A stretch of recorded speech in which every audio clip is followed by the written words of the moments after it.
Hi everyone, I'm Karen, the teen librarian at the Mill Harbor Branch Library. I'm here today to show you how to make rock candy. Traditionally, rock candy can take up to 7 days, and it's a really cool process because you can see the sugar crystals form, but ours is slightly different and it will be ready in just hours.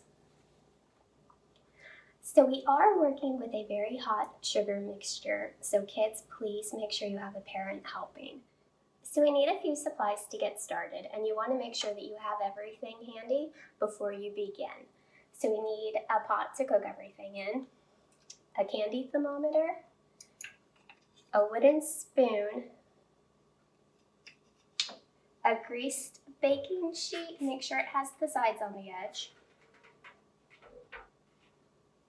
And if you want to make the traditional Swizzle Sticks, you will need some bamboo skewers. This isn't exactly necessary, but it does add a nice touch. All right, so to our pot, we're going to add 2 cups of sugar,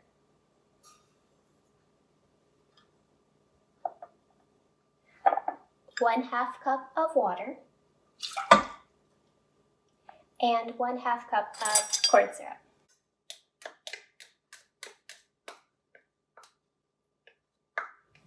All right, so you can give that a stir to mix it up.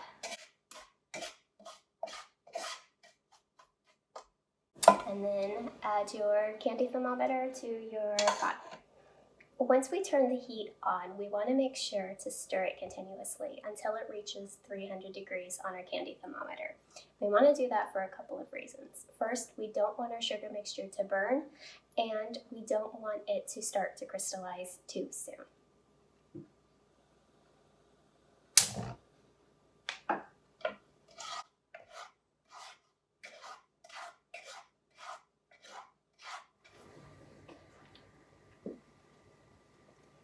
Now that my mixture has made it up to 300 degrees, I'm going to remove it from the heat and add the food coloring and give it a stir to mix that in. I'm using a mixture of red and blue so that I can get a purple, but you should feel free to use whatever color you'd like.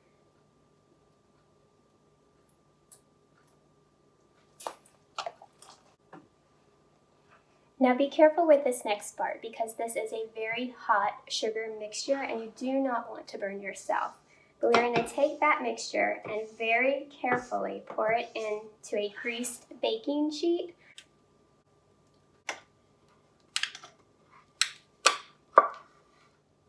Now we're going to give this about 2 hours to set before we do anything else with it. All right, so our rock candy mixture has set. It's been about 2 hours and it is nice and hard. So what we need to do now is break this up to form our crystals. So I'm going to do that with a meat tenderizer. Mine is flat on one side and spiked on the other side, so I'm going to use this side to break this up.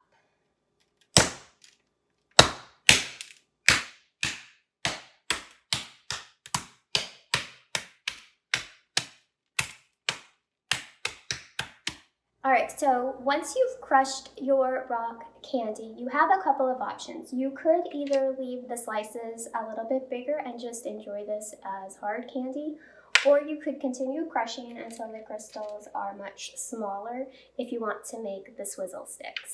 So in order to make the Swizzle Sticks, we do have to cook up another batch of the rock candy mixture, only this time we're going to make up a much smaller batch. So I added 1/4 cup of sugar, and 1 tablespoon each of the corn syrup and water. And I brought this back up to 300 degrees just like the previous mixture, but I do not add any food coloring to this. So what you're going to do is take your bamboo skewer and you're going to dip it into this mixture, or I'm going to take my spoon and just kind of swirl it around on there and get that coated.